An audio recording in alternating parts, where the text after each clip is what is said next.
the definition of the psychopath? How does he appear to us today, Thomas, if we were to try and recognize one, I suppose?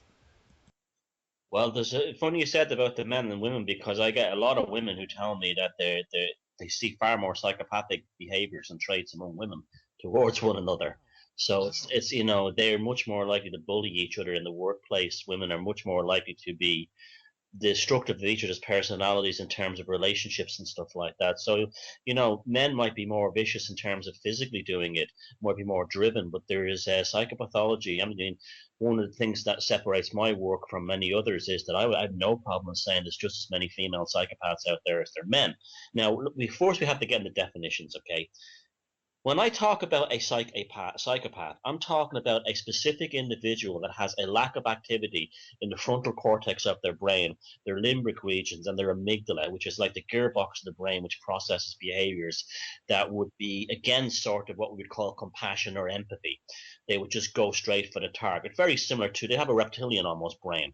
Now, they are very easily identifiable under fMRI scans. This is the absolute pure and utter psychopath. This is the one who can be anything from an axe murderer, a serial killer, to the CEO of a corporation, to somebody's wife, somebody's girlfriend, somebody's husband, somebody's brother, somebody's son. They exist in society generally as a parasitic sort of quasi sort of socialized human. They are often quite successful in their lives, but it depends on many factors how they can get away with the scams, what socioeconomic grouping they come from, and so on. For instance, if you're a psychopath born into royalty, or a wealthy family, you'll obviously have a much better chance at playing in the big leagues or being successful than, say, someone who was born in a ghetto. Their chances of getting beyond being murdered in a gang or something are quite low. So they're, by estimates of people like, I threw together all the research from around the world. It's about pure psychopaths. It's about 1% in the world. Sure. 1% of absolute. You can put them under an FRM, a magnetic resonance imager, and you can see that's a psychopath. The brain will not light up in certain areas.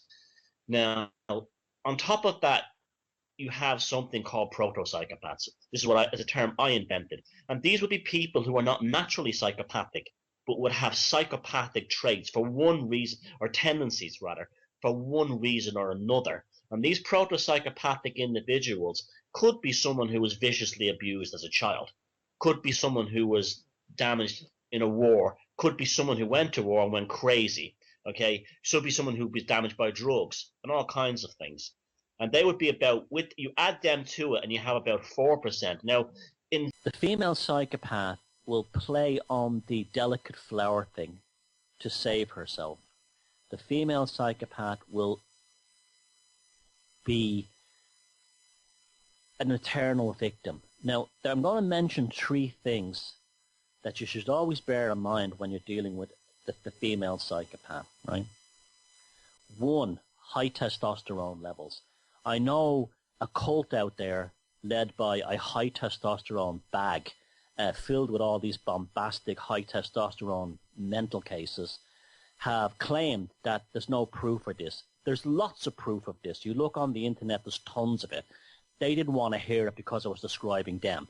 That doesn't mean that all women with high testosterone are psychopaths. That doesn't mean there's anything wrong with a woman having high testosterone. In many cases, a woman with high testosterone can be extremely attractive and very sexy and beautiful. In a lot of cases. So it's not that, but look out for that one. Another one is cancer. If there's one thing a female psychopath absolutely is obsessed with, is cancer. It's either faking cancer, pretending they've got cancer, or talking about people they knew who had that cancer, that they nursed them all the way through it. They love talking the big C.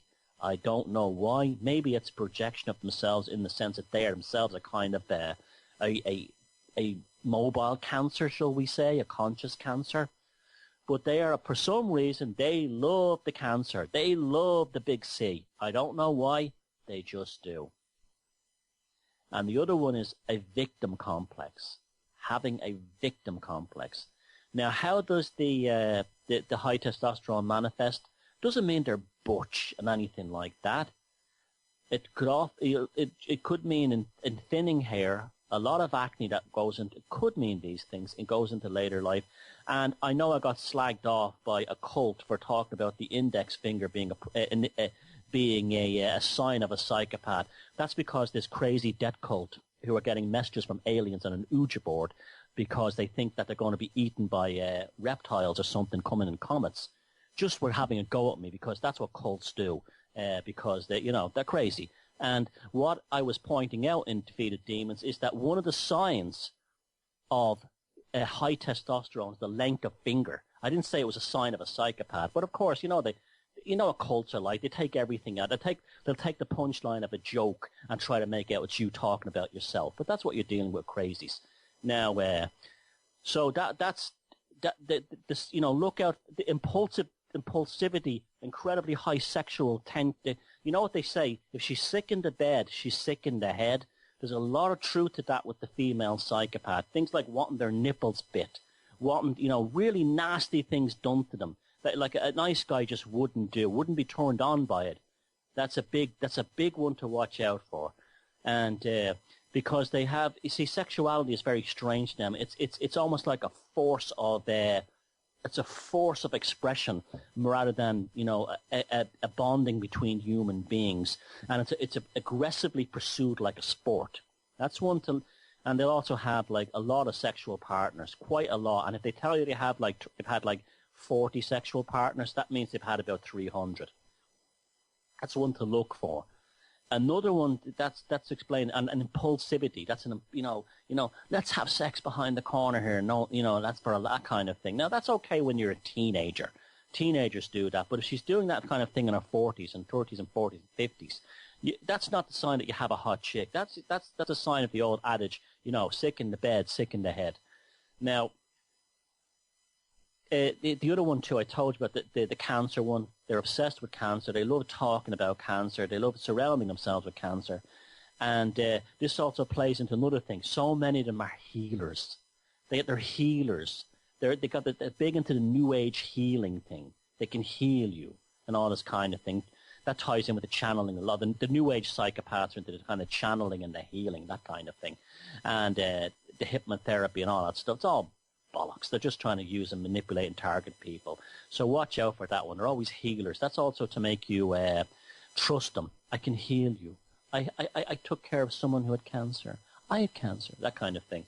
And to make you feel they get guys who are basically suckers, and women too in the workplace. And I said that, and the final one I said was pity plays. Oh, no matter what they've done. If they drove, now this applies to male psychopaths as well, but the female psychopaths get away with it because they're delicate flowers. So if they got drunk and drove a car into another car, and there was 5 adults in that car and an unborn baby, the female psychopath will blame the unborn baby before she would accept any responsibility for causing that accident. That's what the males do as well. But the female will say, "Oh, my husband used to beat me," that kind of thing, and this is what made me drink. Where so she'll get a more lenient prison sentence, where a guy who did that would just go right to prison. So there's the ones to look out for: the high testosterone, cancer, obsessed with cancer, and that also applies to things like I'm a healer as well, and also the pity plays. When a psychopath ages and they've had a life of perdition and they've ripped people off, they can't do it anymore. And people are starting to get wise to them and saying, she's a nasty old bitch, that one. She's used people and manipulated them all their lives. She'll suddenly develop the persona of a helpless old lady. How dare, now this could be the most vile and cruel and impulsive, hysterical, smear campaigning ratbag monster during our whole life. But when the tables are turned on her, the hands are never held up in the air saying, maybe I shouldn't have done that like a normal person, I'll stop it. It's immediately, I'm an old lady and you're picking on me. And so that's what they do. Another one that they do as well is they pretend to have illnesses too.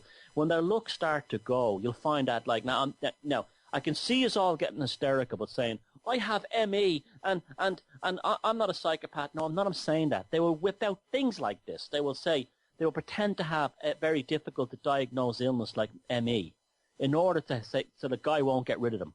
You can't throw me out on the streets. I'm useless. I have ME. I'll die on the streets. That kind of thing. That's the kind of thing they do, okay?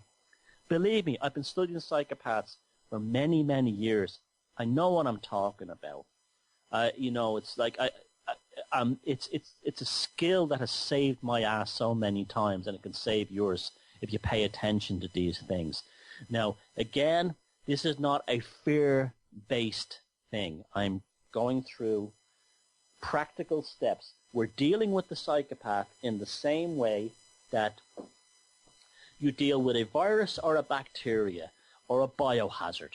Male or female, there are specific cautionary things you do to detach yourself from them. But unfortunately, with the female psychopath, because women are supposed to be weak, but they're not weak, they're the same as men, it's just that the psychopath female will play on that they get away with it. Now, there was a nurse in Italy that recently came into the news called Daniela Poggiali, and she was 41, and she was arrested in the by officers in Lugo, northern Italy, after an unexpected death of a 78-year-old patient who was admitted to a hospital with a routine illness.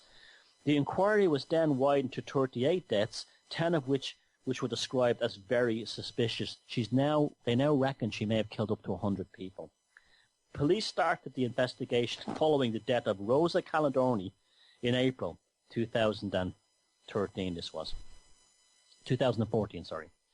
And she was recovering from a broken femur and was admitted to the hospital feeling dizzy. Investigators say that during a post-mortem examination, doctors found high traces of potassium chloride, which vanishes after 48 hours, thus making it very hard to detect.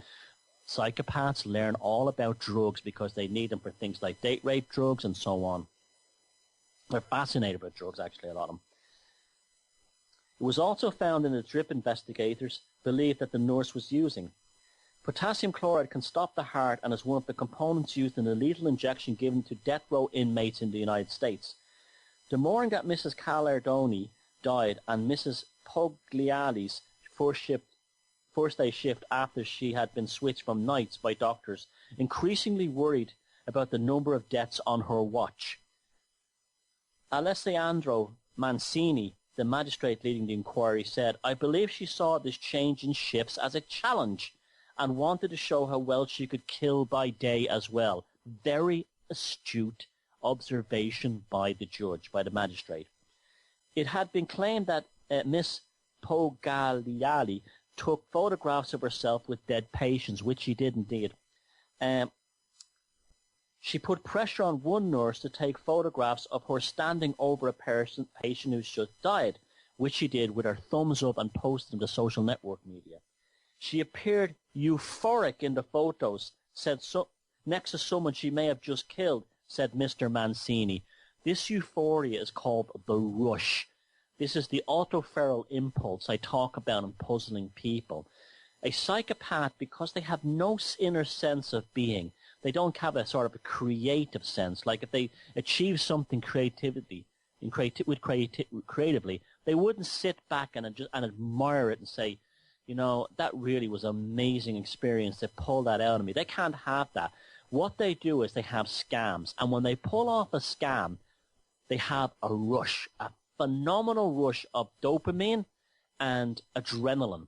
And this is what makes them euphoric. This is why when a female psychopath marries a guy and he has the ring on her and she knows that she basically owns him because they're now signed and bonded legally, she isn't just happy at the wedding. She is euphoric, jumping up and down like a giddy little girl. This is why when they move from one relationship to the next, they destroy one person's life. They're not, they're giddy. They're absolutely giddy, and everyone around them is like, what's going on? It's like that scene in The Office where, where that TV sitcom The Office, where what's his name? I can't remember the actor's name. When it happens, when he says to them, "I've got some bad news and good news." The bad news is the department's being closed down. The good news is I'm getting a promotion. Well, it's like that. The photos revealed an unbearable cruelty that I have not seen in 30 years on the job, said Mr. Mancini. Miss Pogliali allegedly targeted patients she thought were annoying and who were visited by pushy relatives. You see the mentality there? She had the means to kill them, potassium chloride. And what was the reason? The family members or the parents or the patient was annoying. So what does a psychopath do? They go from, it's just like when they're in a smear campaign mode. And this is how they always give themselves away in the smear campaign mode, is that they go from A to Z or A to Z and skip all the letters in between. So she goes from someone's annoying or pushy about her on the job, because psychopaths are often incompetent in the job, instead of saying, oh, where the rest of us would go, and turn her hex and goes, oh, hey, that bastard. They kill them. It's as simple as that. Or come home and complain to it for their spouse. They just kill them. It's just business. We believe she is sound of mind. All psychopaths are sound of mind. They know exactly what they're doing. They're not psychotic. But simply took satisfaction and real pleasure in killing, said the magistrate. Mrs. Pogliali reportedly gave sedatives to troublesome patients to avoid being disturbed. The sedatives were possibly a warm-up to her killing spree, said Mr. Mancini. In local reports, one nurse who worked with Miss Pogliali described her as a cold person but always eager to work. That's because she was deriving that adrenaline rush, that dopamine rush from killing people. Because as Ted Bundy said, when he used to kill someone, it made him feel like God. This is where the euphoria comes from. Another nurse said she was worried when a relative of a manager at the hospital, a manager's disliked by Pogliali, was admitted. I had a premonition, the nurse said. See, this is what I always talk about. Intuition. The best radar of all for a psychopath and one being in our lives is intuition. You get that toxic feeling that something isn't right. You get that there's something not right here. The reason for that is there's some very good theories about it that you can kind of go to them on a spiritual level, that psychopaths are so energetically different than us that our subconscious mind is warning of us of a predator nearby. And what this lady called a premonition was really her intention, saying to her, you have a feral predator in your proximity. 1 hour later, the patient was dead. So this guy was in the hospital an hour and she killed him.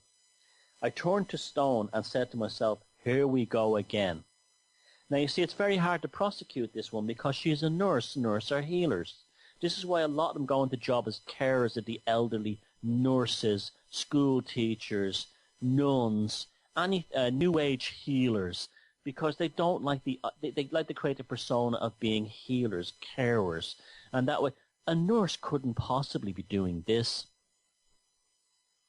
Police said that Mrs. Pogliali had been stealing money from patients. Yeah, that's a sideline. The money wouldn't have been that big a deal.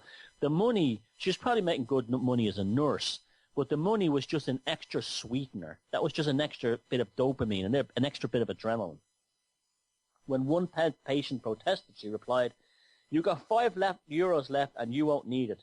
That patient died a week later, Mr. Mancini said. So that trial is ongoing now. She's up to 100 patients she may have killed. And if you look at her photographs, you can see the whole high testosterone thing in action. She's got skin like leather that's wrapped around as her skull. She's got the poor hair growth. And by God, she's got what I always talk about, that smirk. That autoferal impulse that I talked about in puzzling people. That smirk has caused duper's delight. Sam Vakin, in his work Malignant Self-Love, speaks about the hunger for approval. He writes, the sick narcissist sense of self-worth and self-esteem derive entirely from audience feedback. Alexander Lowen says, all of us need others. If we have a sense of self, we need another person to share it. But even if we lack a sense of self, like the narcissist, we still need others to support and applaud our self-image.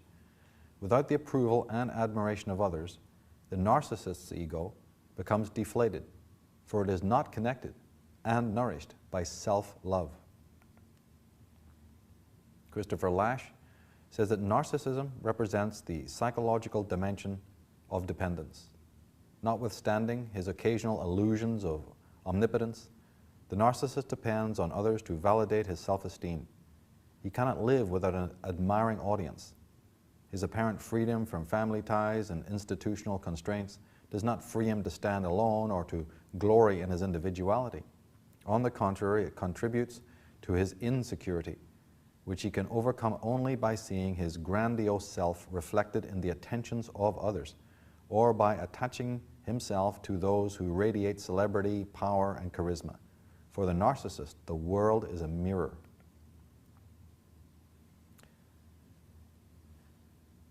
Now, as we can see from some of these comments and a few to come, this chronic need for approval ties directly into vampirism. You're literally addicted to the energy. Approval is energy, isn't it? So you're addicted to the approval and the energy of other people. Christopher Lash writes, because the intrapsychic world of these patients is so thinly populated, consisting only of the grandiose self, in Kernberg's words, the devaluated shadowy images of self and others, and potential persecutors, they experience intense feelings of emptiness and inauthenticity. Although the narcissist can function in the everyday world and often charms other people, not least with his pseudo-insight into his personality, his devaluation of others, together with his lack of curiosity about them, impoverishes his personal life and reinforces the subjective experience of emptiness. Lacking in any real intellectual engagement with the world, notwithstanding a frequently inflated estimate of his own intellectual abilities, he has little capacity for sublimation. He therefore depends on others for constant infusions of approval and admiration. He must attach to someone, living an almost parasitic existence. At the same time, his fear of emotional dependence, together with his manipulative, exploitive approach to personal relations, makes these relations bland, superficial, and deeply unsatisfying. On their inability to love either themselves or others, Alexander Lowen writes, narcissists have a fear of intimacy because it requires an exposure of the self. One can't be intimate and hide behind a mask or image, but physical closeness makes no such demand and can be used to hide the self and feelings. Narcissists may use sexual closeness as a way to avoid true intimacy. As a result, sex becomes a mechanical act. Lauren E. Peterson, in her book Dark Hearts, The Unconscious Forces That Shape Men's Lives, speaks of the cause of narcissism. She says, this internalized mother love leads to what is sometimes referred to as primary narcissism, a high regard for oneself that is part of an enduring and healthy sense of self-worth and self-love. But without this healthy love for oneself, there is little hope for a healthy love of the other. Nina Brown, in her book Children of the Self-Absorbed, speaking about destructive narcissists, says that the destructive narcissist will often have difficulty in developing and maintaining meaningful relationships. They will have numerous partners, marry and divorce often, and flit from person to person in search of the perfect friend. They choose partners and friends on the basis of what that person can do for them, especially in terms of status. Some people with DNP only have friends that they consider to be superior in status. These are the very lonely and empty people. They seem to have no core and substitute activity for relationships. They may seem to give a lot to their relationships, but on closer examination, it becomes clear that they aren't genuinely responsive to others and are intensely self-focused.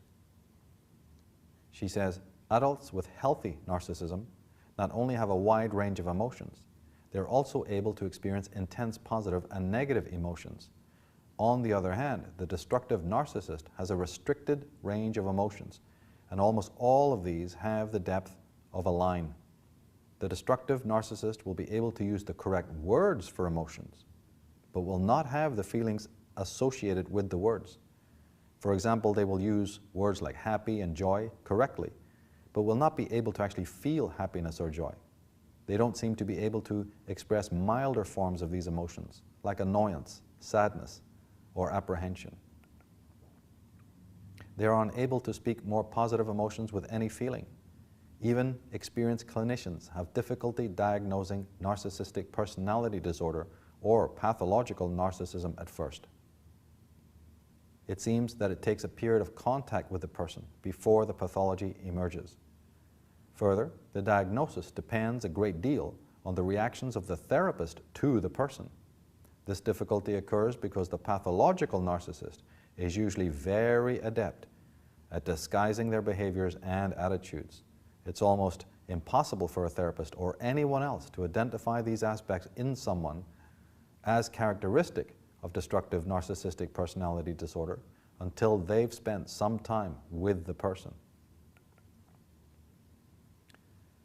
On their fixation with external appearance, Alexander Lowen says, narcissists are more concerned with how they appear than with what they feel. Indeed, they deny feelings that contradict the image they seek. Acting without feeling, they tend to be seductive and manipulative, striving for power and control.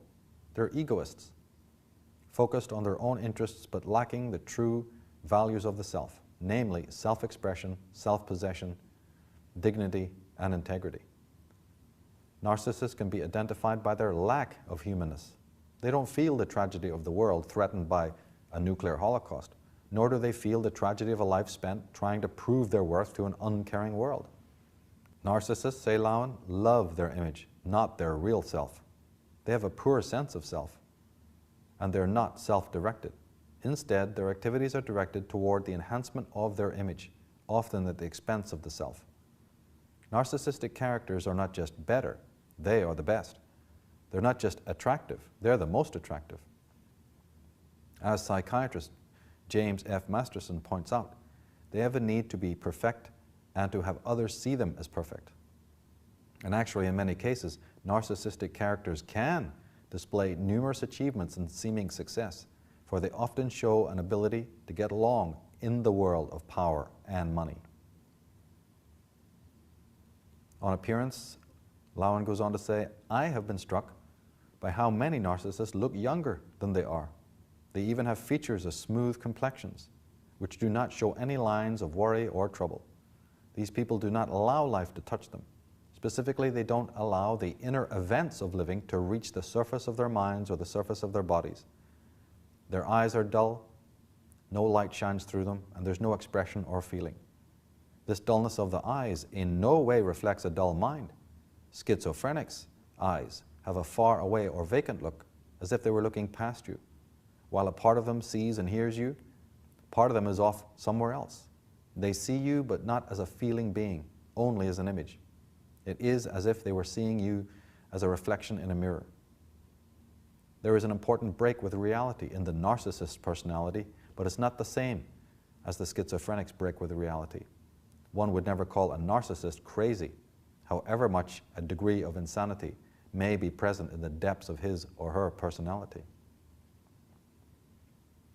And given what we're hearing here, we can understand that the narcissist who's chronically addicted to looking good and showing off and thinking he's the greatest isn't going to be happy with the aging process.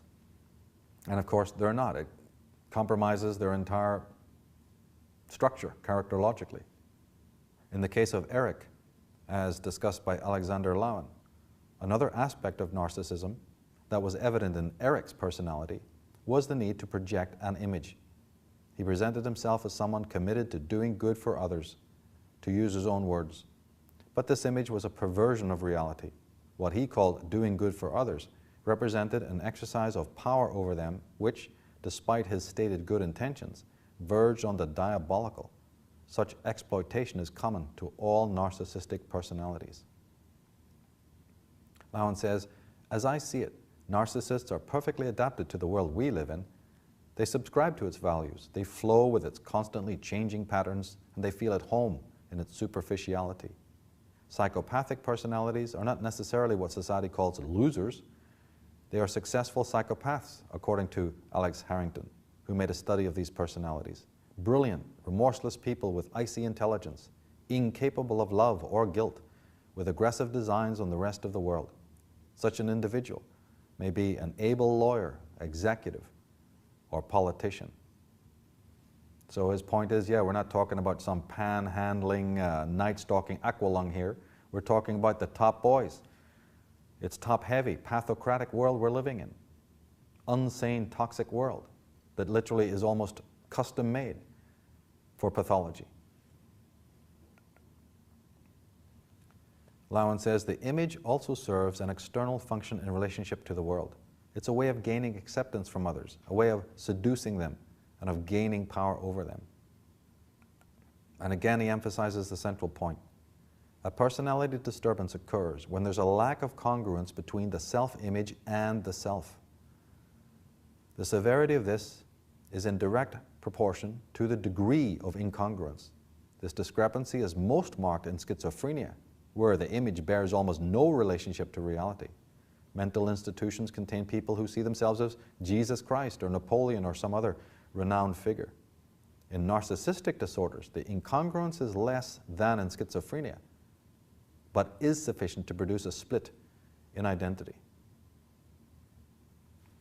And it's very easy for us to think of media characters like a famous James Bond character as a classic example of the narcissistic personality. And then back to parenting again. Lowen lays it on the line. He says, I regard all narcissism as secondary, stemming from some disturbance in the parent-child relationship. And Sam Vaken agrees. He says, idealization is an important developmental path leading to narcissism. The child merges the idealized aspects of the images of his parents. Now, the smothered and spoiled child is dehumanized and instrumentalized. His parents love him not for what he really is, but for what they wish and imagine him to be, the fulfillment of their dreams and frustrated wishes. The child becomes the vessel of the parents' discontented lives, a tool, the magic airbrush with which they seek to retouch their failures into successes, their humiliation into victory, their frustrations into happiness. He says the child is taught to give up on reality and adopt the parental fantasies. Such an unfortunate child feels omnipotent and omniscient, perfect and brilliant, worthy of adoration and entitled to special treatment. The faculties that are honed by constantly brushing against bruising reality, empathy, compassion, a realistic assessment of one's own abilities and limitations, realistic expectations of oneself and of others, personal boundaries, teamwork, social skills, perseverance, and goal orientation, not to mention the ability to postpone gratification and to work hard to achieve it, well, all are deficient or missing altogether. Lowen says, although I believe the narcissist's disorder is a product of Western culture, I also believe that narcissistic individual is a product of an unhappy family situation in which the child is seduced into a special relationship with one parent. Through the intimacy provided by that relationship, the child is exposed to and overstimulated by adult feelings and adult sexuality. And let us remember that a child who is stimulated sexually by a parent has no possibility of discharging the excitation. On the capacity for fantasy, Percival Simmons writes, the child rejected by his parents is also narcissistic. The child who is denied love by his parents is thrown back on himself for love. He's forced to find pleasure in himself rather than in persons and experiences outside, and frequently is driven to autoerotic practices in an attempt to derive the pleasure denied him in his contacts with others. Such a person builds a fantasied instead of a realistic appraisal of himself. He magnifies himself through daydreams as he becomes his own hero and fantasied exploits. He becomes aggressive, goaded by the necessity of wresting a good opinion of himself from the outside world by forcible means. His attempt at gaining power is his insurance against the underlying belief in his own unworthiness. Narcissism based on rejection is rooted in emotional insecurity and tinged with anxiety. The person who is fundamentally unsure of himself but builds himself up in a fantasy and in self-stimulation is unfit for social relations with others.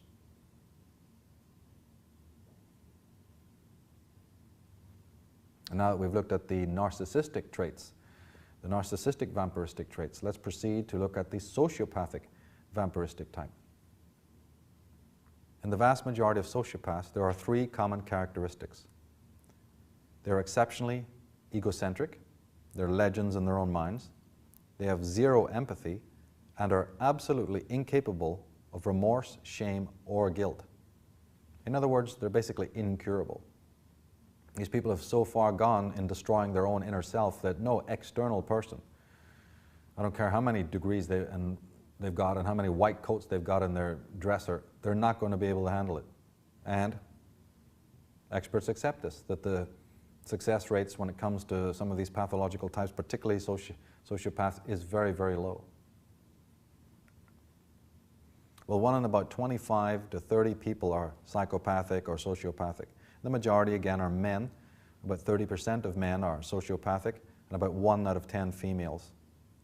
It's less conspicuous in the East, like in India and China, but certainly increasing again in the West. Martha Stout, speaking of the increase of sociopathy, says that disturbingly, the prevalence of sociopathy in the United States seems to be increasing. In the 1991 epidemiological catchment area study, sponsored by the National Institute of Mental Health, reported that in the 15 years preceding the study, the prevalence of antisocial personality disorder had nearly doubled among the young in America. It would be difficult, closing on impossible, to explain such a dramatically rapid shift in terms of genetics and neurobiology. Apparently, cultural influences play a very important role in the development or not of sociopathy in any given population. And we saw that earlier on, that you can't blame it on DNA and heredity and heavy metal. This kind of dysfunction is not necessarily organic, it is very much a situation of environment causing it.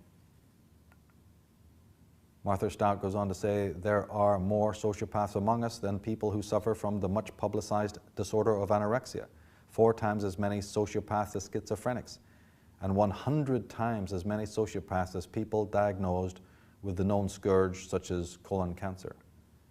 Roy Shepard and Mary T. Cleary, in their book That Bitch, say that sociopaths are rarely physically violent, but are often unscrupulously cruel and ruthless with their victims.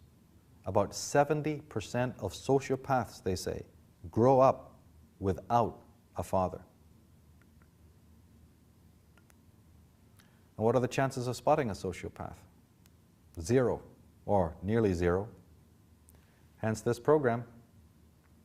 We got to start somewhere. Lots of experts are either completely taken in or it's still in the early stages of understanding what even creates people like this. Martha Stout says that sociopaths are invisible and are not as conspicuous as murderers and so on. They're almost impossible to detect. The common traits associated with typical sociopath is a reduced electrodermal skin responses to distress cues when slides are showed to them, a decreased response to fear imagery and to threats. They have difficulty processing emotional information. They over-respond to distractors. That means they have poor concentration and focus. They have a habit of speaking more quietly, and they certainly cannot delay gratification. There it is again. And they may even derive, or in many cases do derive, pleasure from causing upset and pain to other people. Other common traits are shallowness, the poverty of emotion, extroversion, narcissism, deceitfulness, impulsivity, lack of remorse, irresponsibility, the total disregard for the welfare and safety of others, and promiscuity. Fromm says the intensely destructive person will show a front of kindliness, courtesy, love of family, of children, of animals. He will speak of his ideals and his good intentions. But not only this, there is hardly a man who is utterly devoid of any kindness, of any good intention. If he were, he would be on the verge of insanity. Hence, as long as one believes that an evil man wears horns, one will not discover an evil man. One of the experts on sociopathy, Harvey Checkley, says that a so-called psychopath is ordinarily free from signs or symptoms traditionally regarded as evidence of a psychosis. He doesn't hear voices. Genuine delusions cannot be demonstrated. There is no valid depression, consistent pathological elevation of mood, or irresistible pressure of activity. Outer perceptual reality is accurately recognized. Social values and generally accredited personal standards are accepted verbally. Excellent logical reasoning is maintained, and in theory, the patient can foresee the consequences of injudicious or antisocial acts, outline acceptable or admirable plans of life, and ably criticize in words his former mistakes.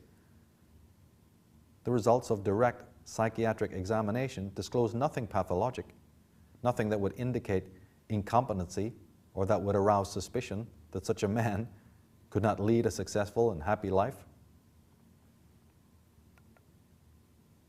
Lauren E. Peterson says that the sociopath's lack of love for others is not offset by a love of self.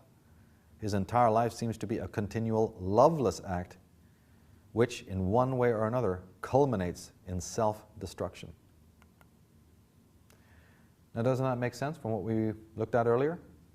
What would be the fate of an individual who can't act out without being penalized and has no chance of resurrecting his inner self? Is that person heading for harmony and paradise? Is a society that is neurotic, narcissistic, and sociopathic heading for utopia, and global utopia and brotherhood of man? Absolutely ridiculous.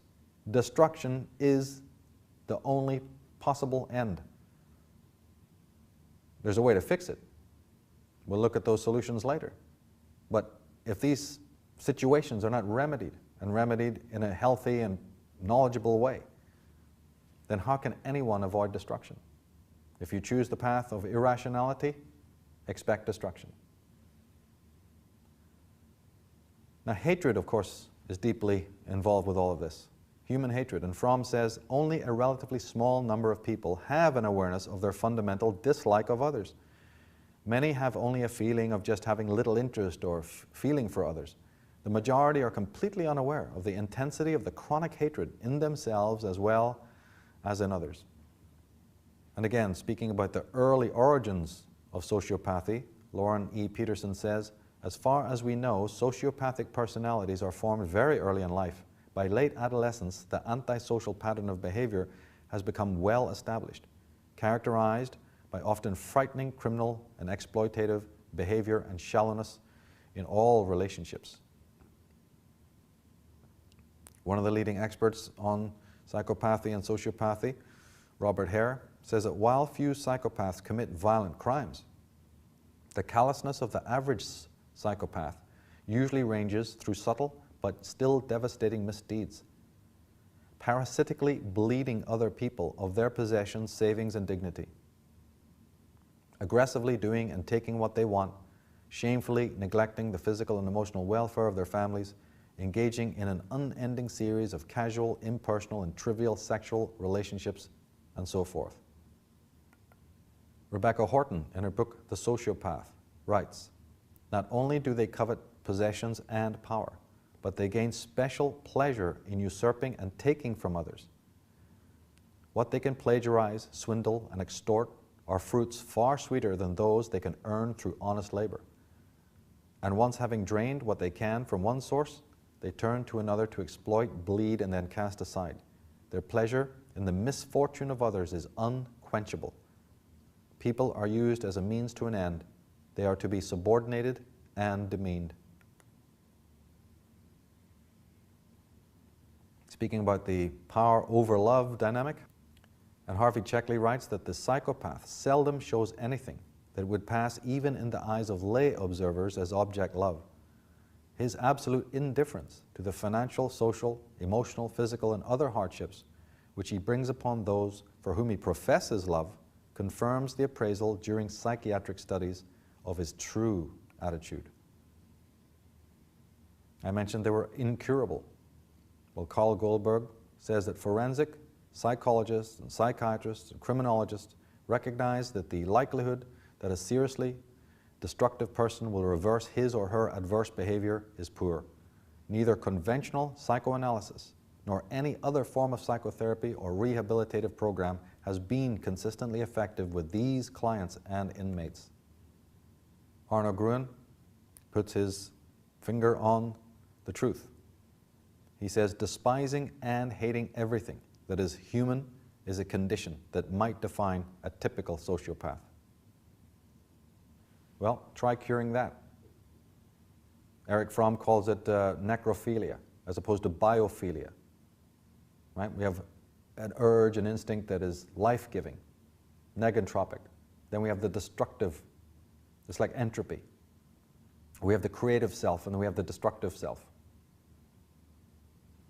And here he's saying that these individuals are completely necrophiliac. Something in them is so dark, so corroded, so completely fragmented, so deviant, that they are just pure destroyers. Oh, granted, helped by the world, helped by the media, helped by the fashion industry, the cosmetics, and general superficiality of the human mind right now, they're able to just walk amongst us like the ghosts that they are, unseen. Invisible predators, the parasites. If they have a problem, it's usually another one of their own kind that they have to deal with. Great. That's wonderful. That'll really help. When we look into the work of Hervey Checkley, we see that his book, Masks of Sanity, originally published in 1941, provided the most influential clinical description of psychopathy in the 20th century. The term mask of sanity derived from Checkley's observations that, unlike people with major mental disorders, a psychopath can appear to be normal and even engaging, while typically not suffering overtly from hallucinations or delusions. However, the mask covered a concealed psychosis. Speaking of the vanity of the sociopathic type, Aaron T. Beck, in his book Prisoners of Hate, says that professionals who have worked with psychopaths have been struck by their extreme egocentricity. They are totally self-serving, feel that they are superior to others, and above all, think that they have innate rights and prerogatives that transcend or preempt those of other people. Now, Rebecca Horton, speaking about their charm and allure and mystique, says that while the psychopath has likes and dislikes and fondness for the pleasures that human company can bring, analysis shows that he is completely egocentric, valuing others only for the enhancement of his own pleasure or status. He's generally superficially charming and often makes a striking impression as possessed of the noblest of human qualities. She says that people with this disorder appear to be charming at times and make relationships, but to them these relationships are in name only. They're ended whenever necessary or when it suits them, and the relationships are without depth or meaning, including marriages. They seem to have an innate ability to find the weakness in people and are ready to use these weaknesses to their own ends through deceit, manipulation, or intimidation, and gain pleasure from doing so. They appear to be incapable of any true emotion, from love to shame to guilt. Horton goes on to say, not all psychopaths are uneducated, low-class misfits. Some of them are quite handsome and have good careers and use this all the more to their benefit. Take a look at Ted. So not all psychopaths are derelict, low-class, high school dropouts. There are many who also work in professional occupations. On the question of deriving great pleasure from other people's suffering, Arno Gruen writes, only hatred and destructiveness give them a feeling of aliveness. Only through rage and murderousness can they attain a feeling of wholeness and a heightened sense of self. Derek Wood, in his Antisocial Personality Disorder Overview, says that antisocial personality disorder results in what is commonly known as sociopathy. The criteria for this disorder requires an ongoing disregard for the rights of others, since about the age of 15 years.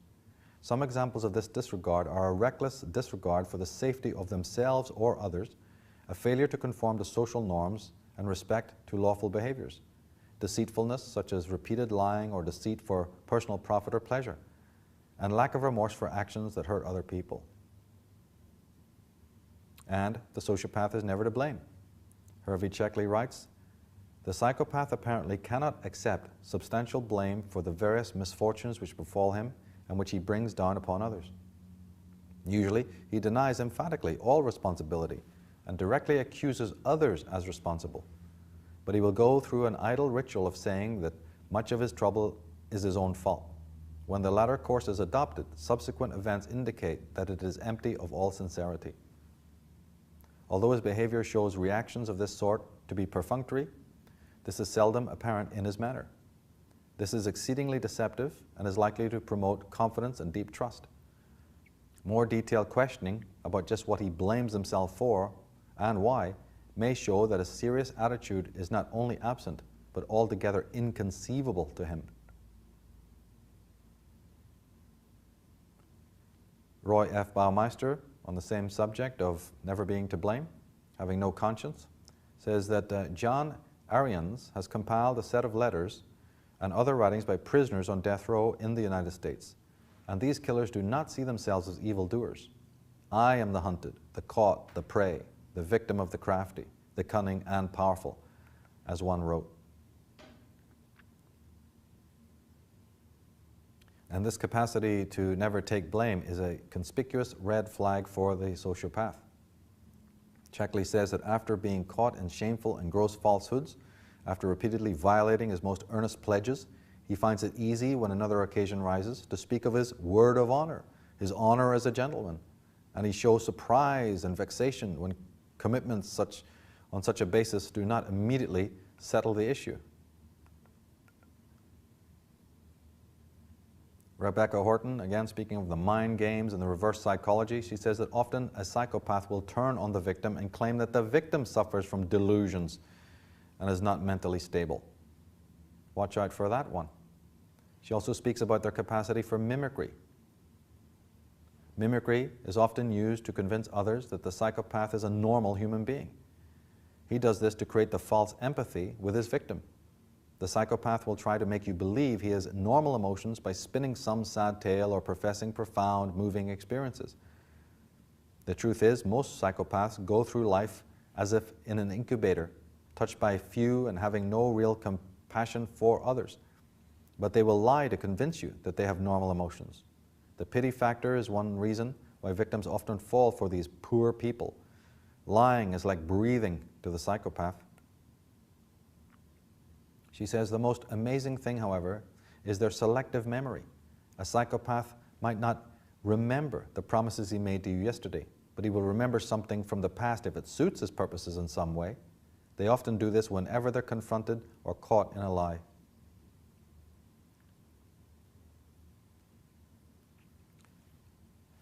And then when we look deeply at sociopathy, take it on its own, look back and say, what could possibly be the causes of this? Where do we end up? Back in the domestic situation, back with the parents. The behavior of sociopaths, as with all other people, is never senseless. It's never a matter of DNA, hormones, or as I said, heavy metal that drives them to antisocial behavior. Well, now that we're familiar with these three important pathological types, neurosis, narcissism, and sociopathy, we can now exclusively focus on the vampiristic type of personality. According to Joe Slate, author of Psychic Vampires, vampirism is a widespread phenomenon. He writes, psychic vampirism is, without doubt, one of the most intriguing phenomena involving human behavior. It is also one of the most complex. It's easy to mistake psychic vampirism as either fictional or simply more juicy sensationalism, but a closer look reveals a serious reality so common that almost everyone has had some experience with it. He says that psychic vampirism is alive and flourishing in the world today. While its existence spans centuries, it has never been more widespread, nor its effects more profound. Psychic vampirism is a widespread yet often unrecognized human energy phenomenon that can interrupt your growth and impede our progress. It exists in many forms, each of which subtly consumes its victim's energy and over the long haul erodes the energy system itself. Although no known force can totally destroy the human energy system because of its cosmic makeup, psychic vampirism can impair its functions and seriously damage its capacity to energize growth. At the beginning of the program, we mentioned how important energy was and how the great experts who are solving disorders never mention energy or the interchange of energy. Prana, chi, libido, doesn't matter what you call it. It's the fundamental basis of everything that is. And as we said earlier, one could think of it as some kind of food or nutrient, a basic food, a basic nutrient that sustains the whole cosmos. Slate goes on to say the vampire has depleted their own energy. They are the self-murdered. Their condition is not fixable because the damage has already been done. The existence depends wholly on parasitical energy theft. The victim's survival depends entirely on energy boundaries and psychic protection. The psychic vampire, he says, who is deficient in energy resources, taps the energy reserve of a host victim for the express purpose of extracting energy from it. The immediate effects vary, but usually include a new surge of revitalizing energy for the psychic vampire and a critical depletion of essential energy for the vampirized victim. Well, let's never forget Countess Elizabeth Bathory allegedly bathed in her victim's blood to make her younger, more revitalized. Physically bathed in her blood.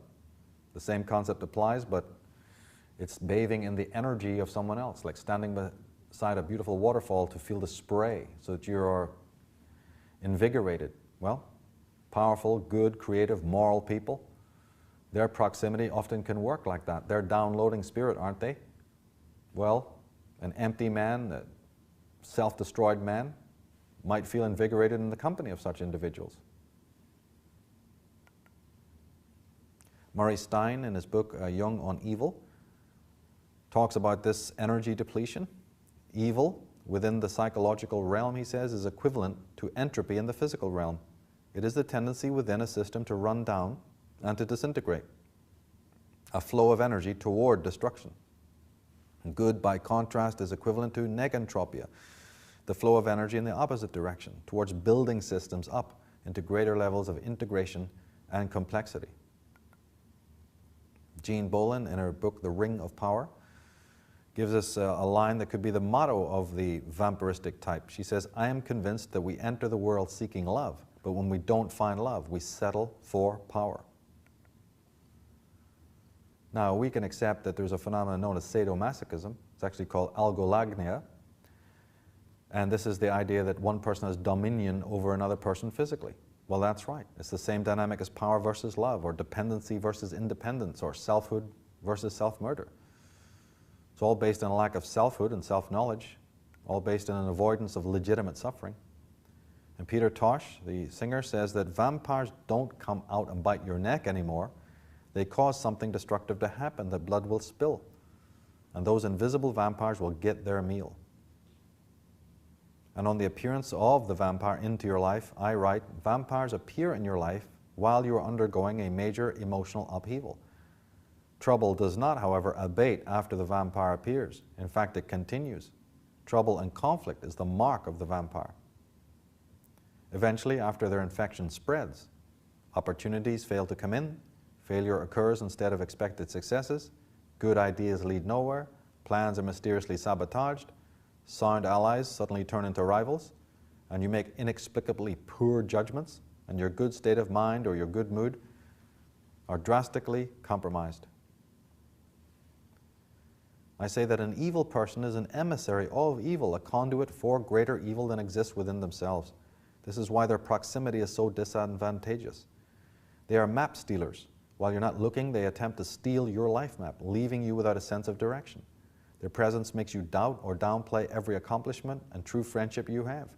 Their presence functions like an infrared lamp that changes the color of everything in its rays. Barbara Hort, in her book Unholy Hungers, says that the vampire soul has been ravaged by its hunger. It cannot be moved to mercy by the agony of its victims. The human beings who fall prey to the vampire are stripped of their humanity and reduced to lumps of life in the vampire's maw. The vampire's hunger is heartless as well as soulless, and its victims must perish in a cold pit where they scream without echo or answer into the blackest inhuman void. On the self-destroyed individual, Erich Fromm says the destructive and cruel person has become so because he lacks the conditions for further growth. Fromm has described them as existential failures. Other experts call them constitutionally inferiors. Constitutional inferiors. I refer to them as morally inferior beings. John Lash, in his book Twins and the Double, says that the vampire occupies a curious niche in mirror lore. As a member of the living dead, a vampire is a double of a once living person, but now the original of the double has been totally eliminated. Since the double can have no double, the vampire can have no reflection. The vampire, it seems, is a twin type who may be viewed as representing the ultimate face of Narcissus. The vampire lives in perpetual need of refueling itself off its victims, who in turn are turned into blood-sucking doubles. Now, one of the most important techniques to be aware of when it comes to vampiristic types is this mimicry we touched on earlier. I refer to it as walking in rhythm with you. It's a technique that they use, especially in the early stages. The vampire falls into lockstep with you during the early stages in order to acquaint themselves with your particular rhythm, so to speak. They seek to lull your suspicions and evoke a sense of camaraderie and trust. When you give someone your love and trust, you also make the fundamental mistake of imagining that they are reciprocating in kind. It is upon this irrational assumption that sorrow takes root. Gradually, the expert vampiristic type succeeds in lowering your defenses. You're left wide open. Your mansion can now be plundered. Their attack is all the more easy if you are a naturally giving, caring, and trusting person. If you stick to your suspicions, they will berate you as being overly suspicious, paranoid, and untrusting. And the more that your life works on routine, the more fixed your schedule, behavior, and attitude, the worse it will be, and the easier it will be for the vampire to become acclimatized to your world. Now, we notice something about parasites like mosquitoes. Before they can actually suck your blood, they actually inject some of their own saliva as some sort of anesthetic into your blood first. That happens first. So the charm and the giving and the sense of camaraderie that comes with these people in the beginning, that's that anesthetic, so that you won't notice your life force being drained off. It's as if vampires bathe us in honey. In the end, we end up dead of an overdose of sweetness. Have you ever seen a fly trapped in honey? It had a sweet. Martha Stout says that when a sociopath identifies someone as a good game piece, she studies that person. She makes it her business to know how that person can be manipulated and used. And to this end, just how her chosen pawn can be flattered and charmed. In addition, she knows how to promote a sense of familiarity or intimacy by claiming that she and her victim are similar in some way. Victims often recall statements that affected them even after the sociopath was gone, such as, "You know, I think you and I are a lot alike," or "It's so clear to me that you are my soulmate." In retrospect, these remarks can feel supremely demeaning. Outrageously untrue, they haunt the mind nonetheless. I write that the vampire uses a technique known as second attention. They frequently employ such terms as, "We have so much in common," "We're meant to be together," "I never met anyone like you," and "I dreamed that someone like you would come into my life," and "I've never been equal to my previous partners," or "I've never felt truly challenged before." They seduce one or belittle one with statements such as, "I can be with anyone, but I choose to be with you," and "I would not be with anyone if you and I were not together," or "If we broke up," and "Don't have any expectations, don't be attached to outcomes, be in the flow," or "be in the light," and so forth.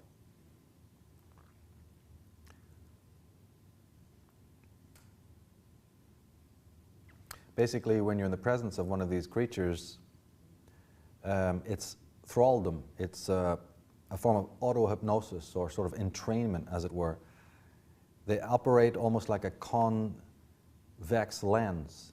Every one of us likes to be in the company of people who make us feel good.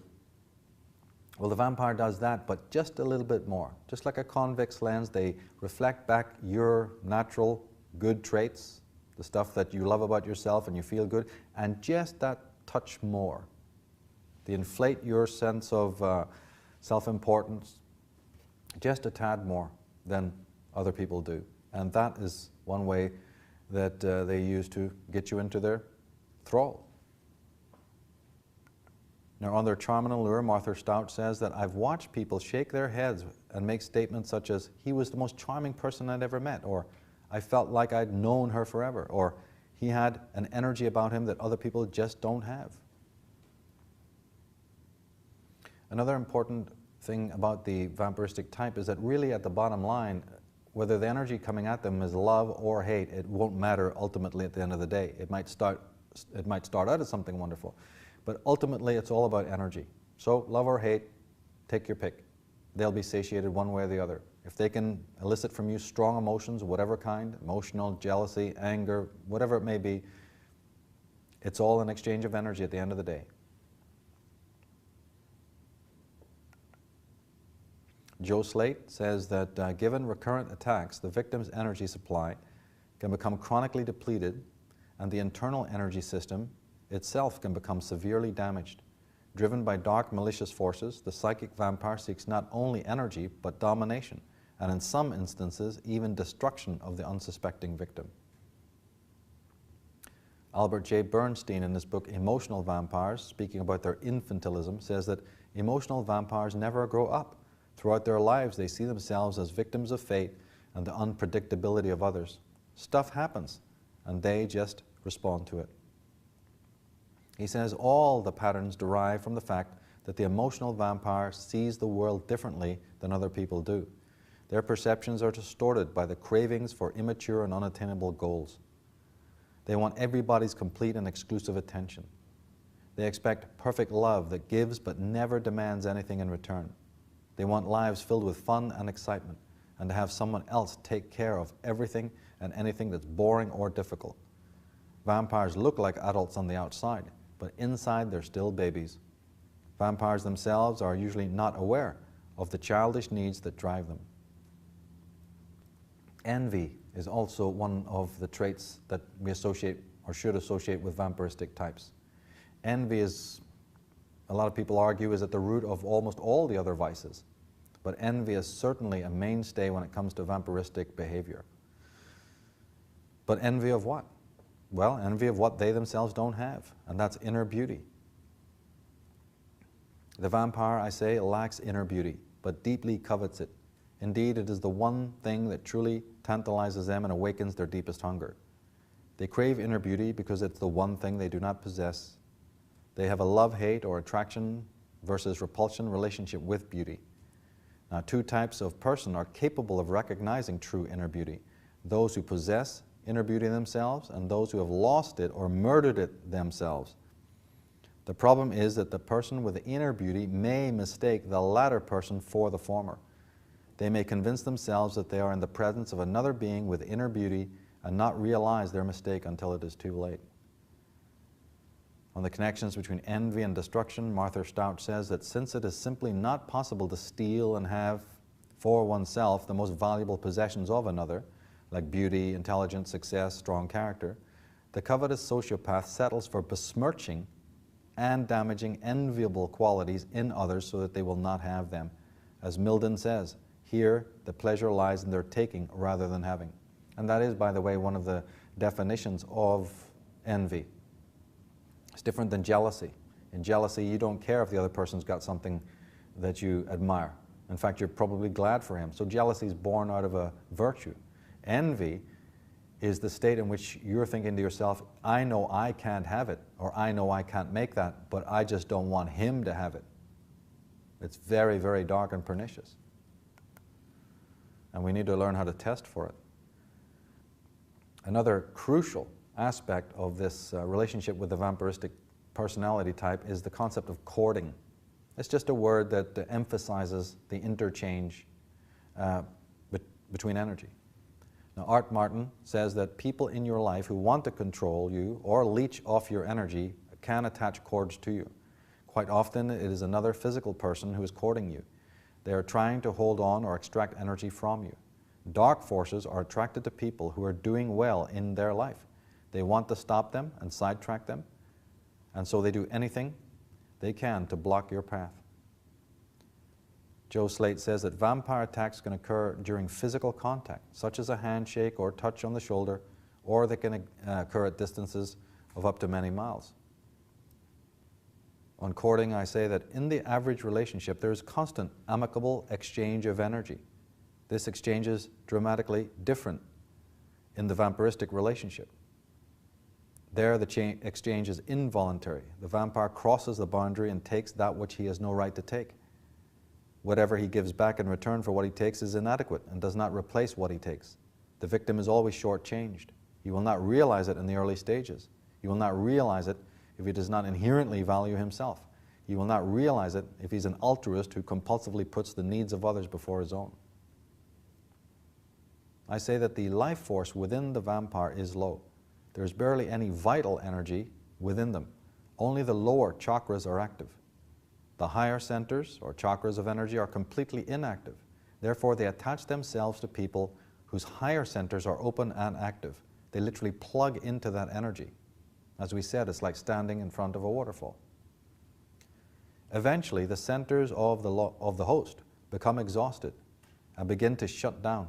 The victim's own bioenergy drops, leading to symptoms of illness and mental and emotional unrest. One is out of the palace and into the sewer, into the gutter. I kind of liken it sometimes to a couple of cogs. You have the big cog, they're the small cog, but if they plug into you, then it's your energy that's moving their cogs. And also, I must also add that in all the books that have been written on this phenomena, all of those authors only write about the exchange of energy in one way, which is that the vampiristic kind of individual sucks, if you want to use that term, your energy, drains off your life force. But in fact, my research has shown that that's only 50% of the situation.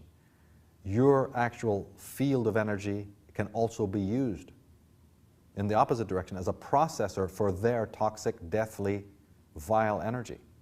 And this has not been touched on by any other source on this subject. And in a way, that is one of the things that causes a secondary level of pathology. You're going to get ill, you're going to get sick, not just because your life force has been, drained off or used or abused, but because you are now a surrogate processing engine for the toxicity of these people. In other words, you become something like their conscience, the very conscience they don't have, that repressed, negated, buried self we talked about earlier. That's the mirror of the pseudo-self. Could you be the external representative of that? Well, you are if you're going to hold the light for somebody. So in my work, I see the attack in these two forms, not just that your energy is simply drained in the traditional way of understanding, but that you may have been used potentially from childhood, potentially continually through your life, as a dumpster, as an energy processor. What are you going to do about that? It's like picking pepper out of a meal. Oh, but the meal's already made. How are you going to do it? Well, that's some study, isn't it? It's the road of selfhood. It's the road of return to yourself. It's soul retrieval. The vampire does not, I say, as is supposed, merely suck your energy or life force. Their attack is much more involved than that. The vampire essentially uses your energy field to process their own toxic bioenergetic energy. Simply put, they use people as dumpsters. And Erich Fromm, again, explains the heart of it. What does the hypnotic and especially the post-hypnotic experiment prove? He's talking here about hypnosis. It proves that we can have thoughts, feelings, wishes, and often sensual experiences which we subjectively feel to be ours, and yet they've been put into us from the outside. They're basically alien and are not what we think, feel, and so on. I say that this means that one is used as a surrogate, conscience. One is literally a surrogate, a cleaner, a rust remover. The vampiristic person needs you to clean their energy, provide direction, inspire them to action, provide physical security and sexual titillation, and so on. And in fact, it is this particular influx of their energy into your field that really constitutes true vampiristic attack, by the way. This is nothing less than a colonization of your force field, of your energy, of your libido. It's nothing less than psychic rape, a kind of domination. And you end up being plunged into a maelstrom of distress and loss and doubt and suspicion and so on. You're like a remote-controlled mannequin or zombie after they're done with you.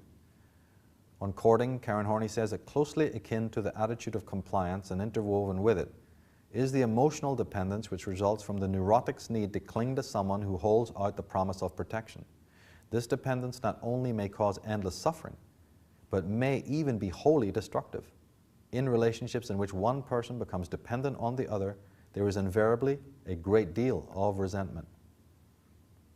Erich Fromm, speaking about the sexual version of it, the sexual courting, says that suffering from an awareness of his powerlessness and separateness, man can try to overcome his existential burden by achieving a trance-like state of ecstasy, to be beside oneself, so to speak, and this to regain unity within himself and with nature. There are many ways to accomplish this. A very transitory one is provided by the nature of the sexual act. This experience may be said to be the natural prototype of complete concentration and momentary ecstasies. It may include the sexual partner, but too often remains a narcissistic experience for each of the two, who perhaps share mutual gratitude for the pleasure they have given each other, conventionally felt as love. Fromm goes on to say, it is not true that sexual satisfaction is the cause of or identical with mental health and happiness. Often psychologists see patients whose ability to love and to be close to others is damaged, and yet who function very well sexually, and indeed make sexual satisfaction a substitute for love, because their sexual potency is the only power in which they have confidence. Their ability to be productive in all other spheres of life, and the resulting unhappiness, is counterbalanced and veiled by their sexual activities. And Nina W. Brown agrees. She says the destructive narcissist will often have difficulty in developing and maintaining meaningful relationships. They will have numerous partners, marry and divorce often, and flit from person to person in search of the perfect friend. They choose partners and friends on the basis of what that person can do for them. These are very lonely and empty people. They seem to have no core. They may seem to give a lot in their relationships, but on closer examination, it becomes clear that they aren't genuinely responsive to others and are intensely self-focused. Albert J. Bernstein, speaking about seduction, says that emotional vampires look better than regular people. They're bright, talented, and charming as a Romanian count. You like them, you trust them, and you expect more from them than you do from other people. Well, you expect more, but you get less, and in the end, you get taken. You invite them into your life and seldom realize your mistake until they've disappeared into the night, leaving you drained dry with a pain in the neck, an empty wallet, or perhaps a broken heart.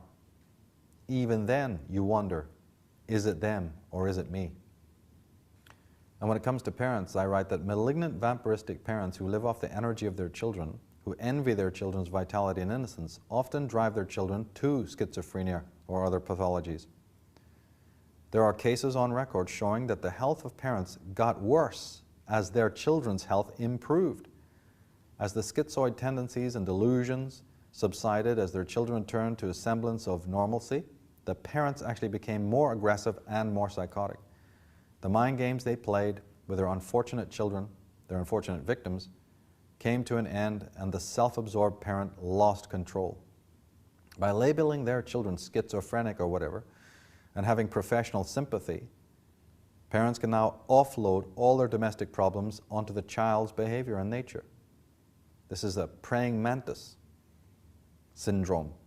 The praying mantis literally offers up its head after the mating is over for the edification of the partner. Well, children offer their minds up to their parents so that the parents can use that field vampiristically, parasitically. The field, the energy, the chi, the libido of a child, the innocence of a child, not only as the crutch in the normal way we understand, but on a much more sinister and deeper level, with these children that even develop extreme syndromes, extreme complexes.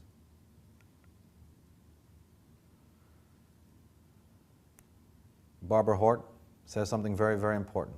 We assume the psychic vampire to be one of us, a person with an empathic soul that resonates with other souls and wishes them well.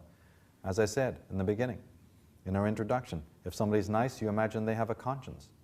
If you project love and trust onto somebody else, you automatically, without a single iota of proof, imagine that you're getting it in return. We project our goodness onto other people, and that's fine if those people are good and moral. But if you project your goodness and your morality and your virtue and your standards onto a person who's basically a walking graveyard, what do you think the result is going to be?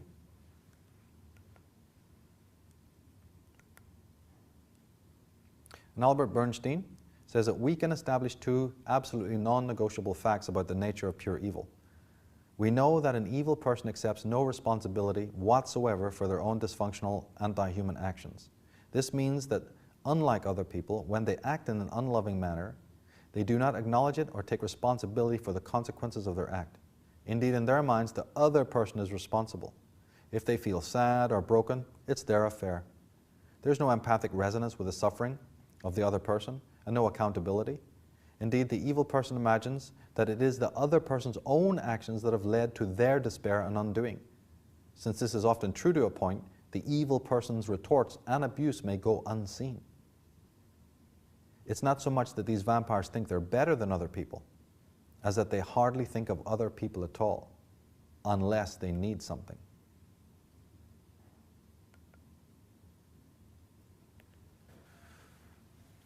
So what have we learned through all of this process and all of these incredible insights into pathology? Well, we've learned that there's a thing called the vampire equation, basically. The vampire equation is dysfunctional parenting plus oppressive society plus the creation of an idealized image or idealized self plus this dependency on approval equal self-murder equal vampirism. We've also seen now that my definition of evil, equating it with self-murder, has a great deal of merit. And we've seen something about this incredible relationship between the good and the evil. It's been written about a lot, but we're seeing it from maybe another kind of light here, that the immoral man almost needs the moral man to exist. The good man almost, or the evil man almost depends upon the existence of his counterpart. It's a strange relationship. And normally we'd think in daily life, yeah, a good man's behavior and energy would repel a malicious or evil person. Well, that's true to in some circumstances. But there's another, even more perfidious reality, and that is that the evil ones, the empty ones, the self-murdered ones, are attracted to the inner beauty and bounty and innocence and what have you of a good man. And good people, good men and women, do not deserve to be treated in this malignant way by people of that nature, do they? And we've seen that an unsane society certainly contributes to pathology. A schizoid individuals will create a schizogenic society, yes, but it works the other way as well. Society contributes to all forms of derangement, emotionally and mentally. We've seen that as that society becomes more hectic, more artificial, more extrovert, that these pathologies such as anxiety, neurosis, narcissism, sociopathy, not to mention the suicide and other forms of violence and war and what have you, they're going to be on the increase as well. The two go together. We've certainly seen how little actual freedom exists in what we call infancy with most families. And we've seen that what constitutes normal development, well, genuine parental attention, rational affection, and a healthy relationship with the external world. Those are absolutely non-negotiable facts.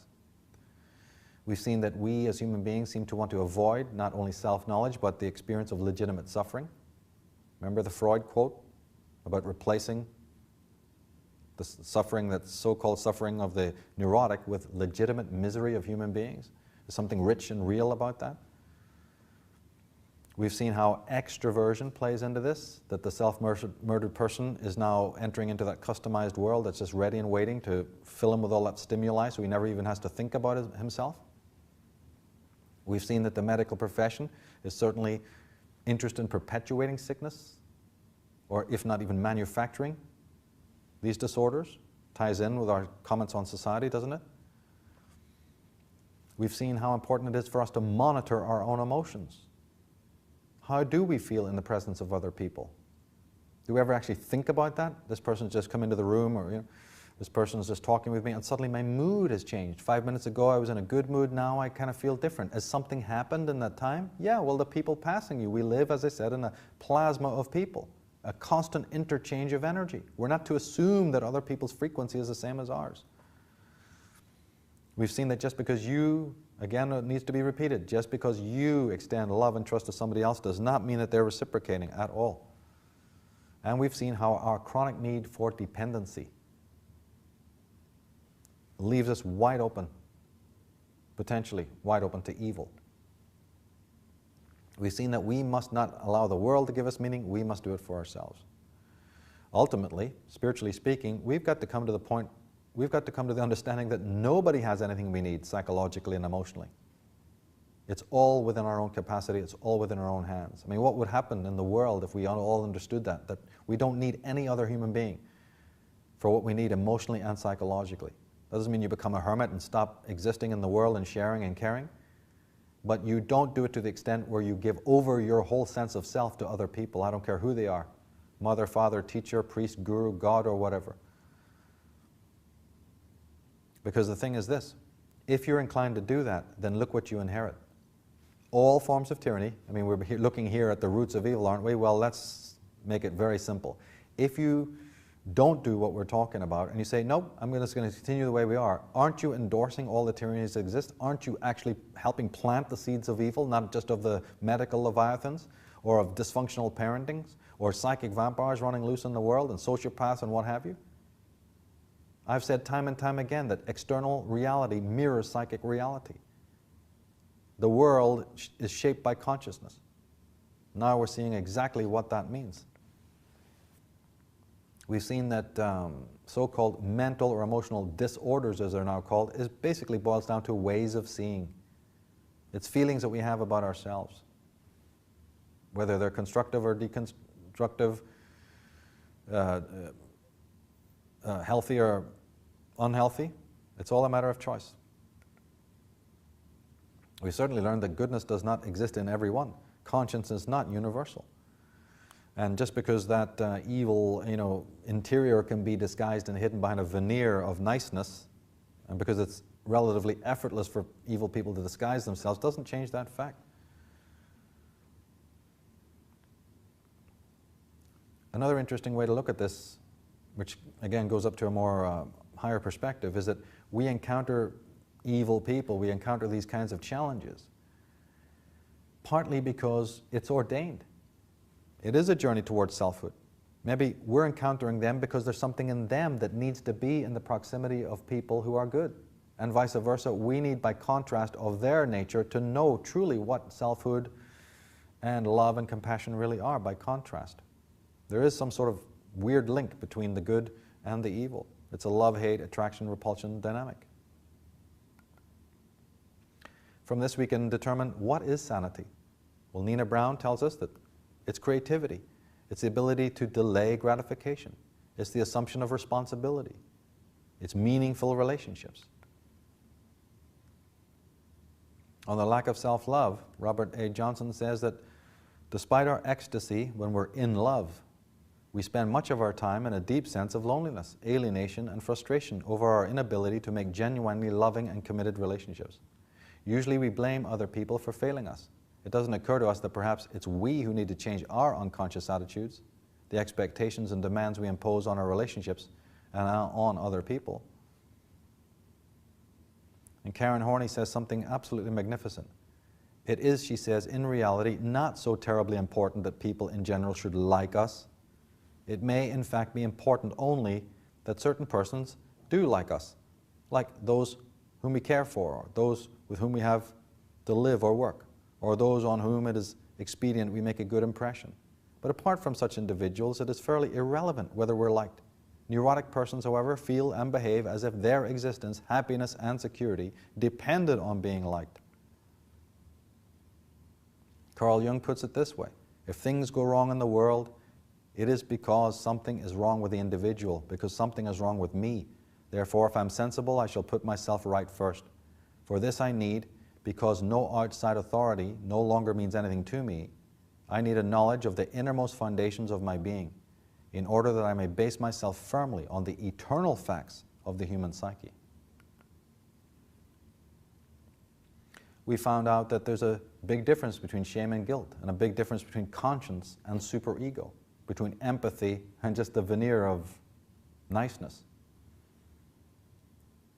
And we've also learned something about suffering, the nature of suffering. It's summarized by Arno Gruen, who says, in our society it is not those who suffer that are weak, but those who fear suffering. People who have made the most successful societal adjustment actually turn out to be the weak ones. To conceal this fact, the well-adjusted have for millennia been propagating the myth that sensitivity means weakness. They are the ones who perpetuate a distorted view of reality, that is, the ideology of power and domination. He says, the strength that grows out of sorrow, distress, helplessness, illness, and bitter pain has to do with the kind of transcendent experience that brings inner fortitude, which is not contingent upon external power and its constant need or reaffirmation. The suffering involved in discovering one's own self is of an entirely different nature from the suffering that opts for salvation by identifying with something outside the self. Only those who can endure their own suffering are capable of establishing themselves as a separate entity. Robert Johnson says that suffering is the inevitable path that must be trod on the way to consciousness, the inevitable price for the transformation we seek. By no means can we escape it. We who try to evade it never succeed, and we are twice unlucky, for we pay the price anyway, but miss our transformation. There is a terrible and immutable law at work. We only transform when we take our suffering consciously and voluntarily. To attempt to evade it only puts us into the karmic cycles that repeat endlessly and produce nothing.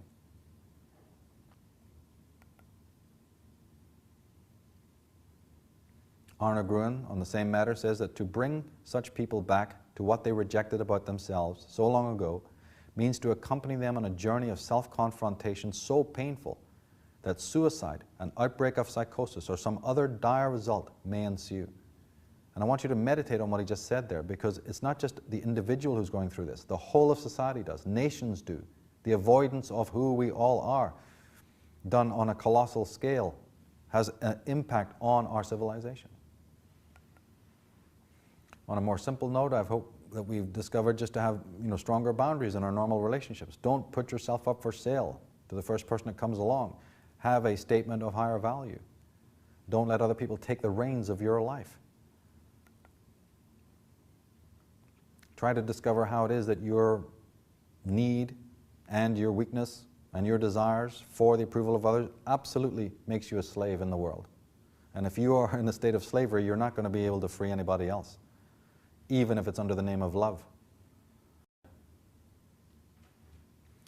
I hope we've also learned that vampiristic types, like other pathological types, are not particularly rational people. I mean, after listening to the information we provided here, you can hardly say they're logical or rational. In fact, irrationality is the cause of the problems that they're suffering.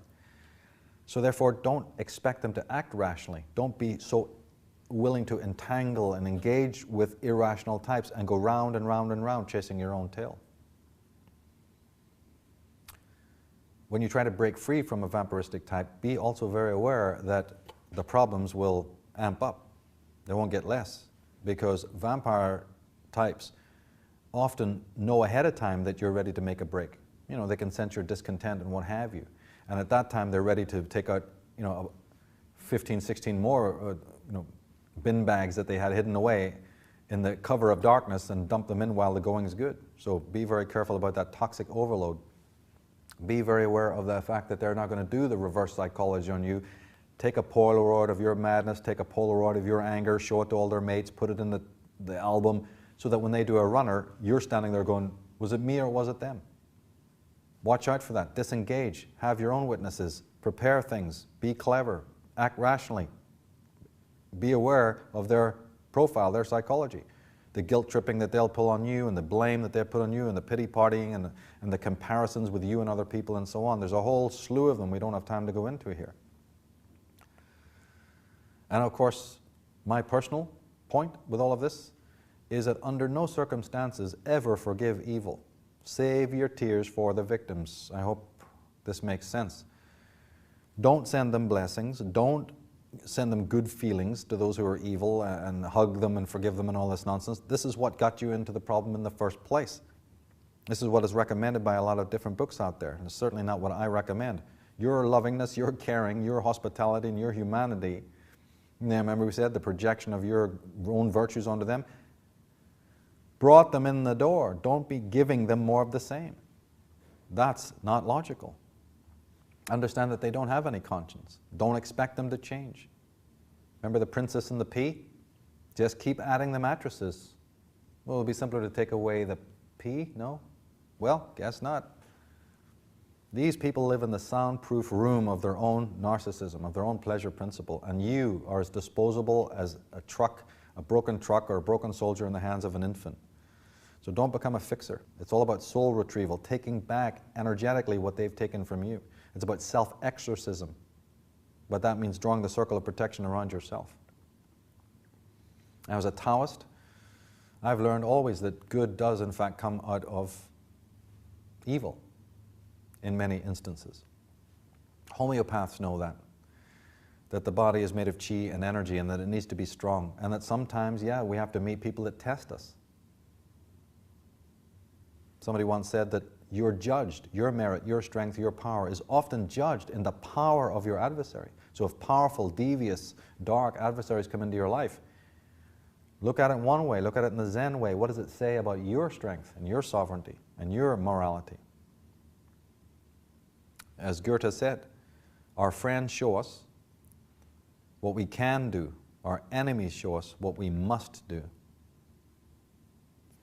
Barbara Hort reminds us of the same idea. She says, all Luciferian characters and experiences have the ability to illumine us. The word comes from lucem fera, meaning light bringer. So in adversity we grow. Do you know that the most beautiful flowers are grown by prison inmates? Creation out of destruction. It's the same with our lives. We talked in the beginning about one of the major themes of this program, which is to try and live sanely in an unsane world, a world at skyrocketing rates of depression, and people being medicated, and suicide, and even open violence like war. Well, the whole idea of being able to do that involves psychic hygiene. That's what sanity is. I've defined it before in other work. In fact, it's a curious etymological fact that the words sanity and the word sanitize seem to have similar roots.